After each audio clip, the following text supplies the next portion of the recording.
Good day, everyone. Welcome to our English class. Today, we are going to talk about two literary approaches. They are Structuralism and Formalism. Are you ready to listen? Then, let's begin. First, let's fix the jumbled letters to identify the element of the story being referred to. Are you ready? I know you can do this. For number 1, this is an element of the story that refers to the people or person who faces the conflict in the story. What do you think is this? It is character. Very good. For number 2, this is an element of the story that refers to place and time the story happens. The answer here is setting. Correct. For number 3, this is the element that narrates the sequence of the story. What do you think is this one? Correct. It is the plot.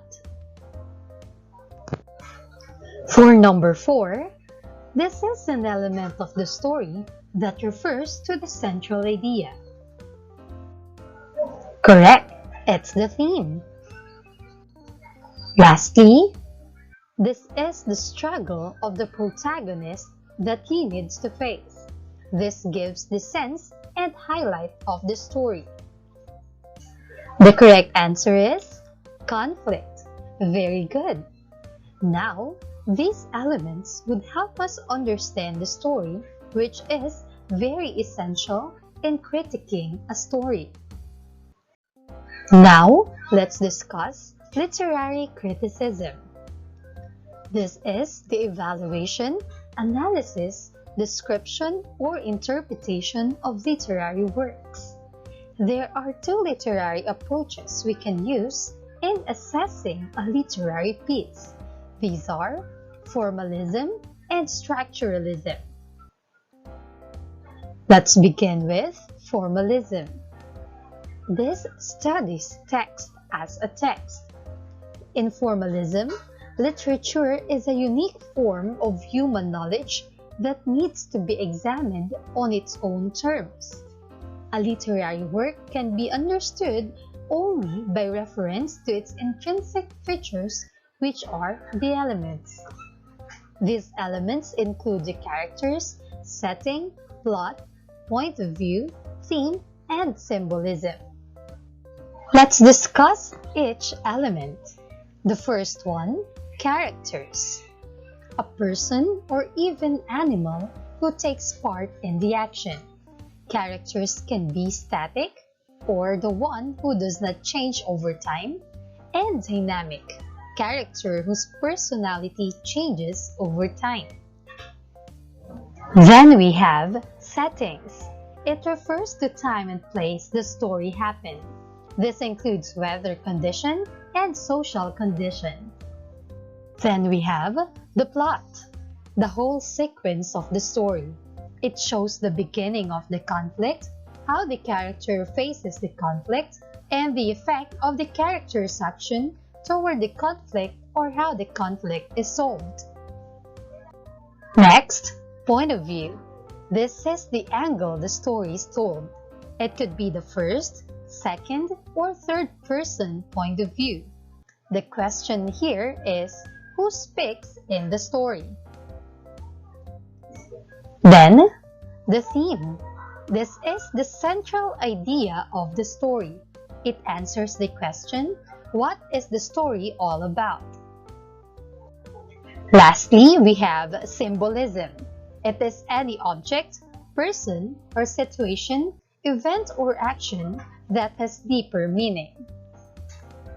Now, let's discuss structuralism. It refers to interpreting and analyzing a literary piece that focuses on contrasting ideas and show how they relate to the whole structure. In structuralism, a piece is open to interpretation. The text is based on the reader's understanding. which may involve personal belief, environment, behavior, or moral perception. For example, in the children's song, Jack and Jill, it says, Jack and Jill went up the hill to fetch a pail of water. Jack fell down and broke his crown, and Jill came tumbling after. For interpretation number 1, we should be careful in all our actions, or else we can drag others down with us. It could also be interpreted or understood as Jack's crown may symbolize authority, so we can apply this to governance. If the ruler fails, it affects the people. Now that we're done with our discussion, let's try this activity. Get a piece of paper and let's answer. Tell which literary approach is used in the statements. Number 1. He has been involved in brawls when he was young. What do you think is this? Correct. It's formalism. Number 2. During the 1800s, merchants used to travel to distant places for trade. This one is formalism. Correct. Number 3. The story tells about how God gives justice to the oppressed. This one is formalism again. Then we have justice is about harmony. Revenge is making oneself feel better. But for some people, they are just the same. This one is correct. It's structuralism. Lastly, Ivan's 25 years of imprisonment is not a wasted time of his life because his faith made him a better person even in the worst place on earth. This one is structuralism. Correct. Thank you for watching and for listening. I will see you again. This is your Master Mela, always at your service.